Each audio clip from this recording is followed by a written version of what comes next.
सच्चो सतराम। कृपया इस चैनल को सब्सक्राइब करें और बेल आइकन को प्रेस करना ना भूलें। धन्यवाद। सच्चो सतराम। साईं दूल्हा दरवेश साईं कन्हैयालाल परिवार है।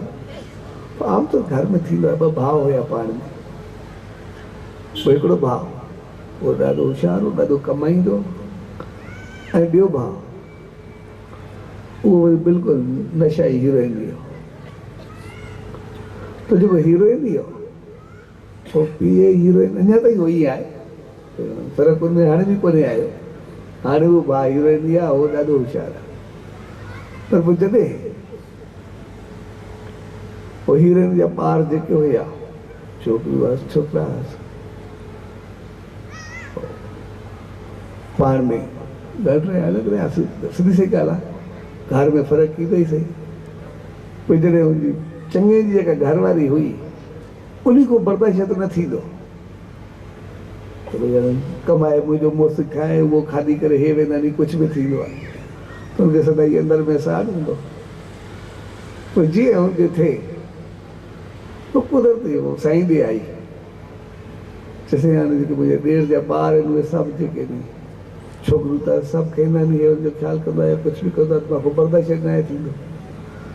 साईं ॾिस उनखे न्याणियूं न छोकिरो सो उहे जेतिरो तव्हांखे खाइनि, जेतिरो तव्हांखे लुटिनि, जेतिरो हलनि, ओतिरो तव्हांखे भाग लॻंदो, चङो थींदो।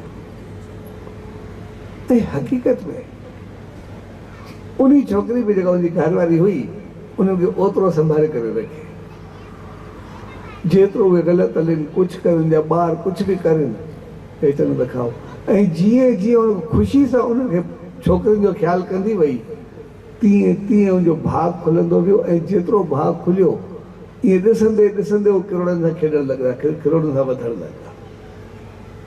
उनखां बाद वरी कुझु पोइ जो मारी आई, जॾहिं छोकिरा हुनजा वॾा थिया, छोकिरियूं वॾियूं थियूं, शादी थी, पोइ उन चयो त हाणे असां पाण संभालूं पंहिंजो घर। सो पाण आई, चइसई उन वक़्तु असां साईं ॾे आयासीं, साईं जो जेको तव्हांखे खाइनि न्याणी जो खाधे भाग लॻंदो आहे, तंहिंजे करे हाणे उहे अगरि जुदा थींदा पिया आहिनि, जेकॾहिं पोइ हलियूं वेंदियूं पोइ असां न वरिता, पोइ असांजे भाग जो छा थींदो। तंहिंजे करे असांखे तो आसीस मिलियल आहे, इन करे न्याणियुनि खे असां छॾणु नथा चाहियूं। वरी त न्याणियुनि सां ओड़ो हलंदा रहिजो, तव्हांजे भाग खे कुझु न थींदो। ऐं हक़ीक़त में पोइ जॾहिं हुननि न्याणियुनि जो क़दुरु करणु शुरू कयो त हक़ीक़त में भाग एतिरो खुलियो, अॼु ताईं हुनजा ॿई घर ख़ुशि ऐं ख़ुशहाल आहिनि, ॿई भागनि वारा आहिनि, ॿई घर बहितर आहिनि।